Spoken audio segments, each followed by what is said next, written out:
ایک بار کا ذکر ہے کہ ایک دور دراز جنگل کے کنارے ایک چھوٹا سا گاؤں آباد تھا۔ اس گاؤں میں ایک یتیم لڑکی رہتی تھی جس کا نام سارا تھا۔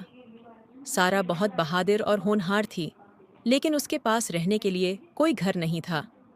وہ ایک چھوٹی سی جھونپڑی میں رہتی تھی اور گاؤں کے لوگوں کی مدد کر کے اپنا گزارا کرتی تھی۔ ایک دن سارا جنگل میں لکڑیاں چننے گئی۔ جب وہ جنگل کے گہرے حصے میں پہنچی تو اچانک اس کی نظر ایک بہت ہی بڑا اور عجیب سا خربوزہ پر پڑی۔ خربوزہ اتنا بڑا تھا کہ سارا حیران رہ گئی۔ وہ سوچنے لگی کہ شاید یہ خربوزہ قدرت کا کوئی عجیب تحفہ ہے۔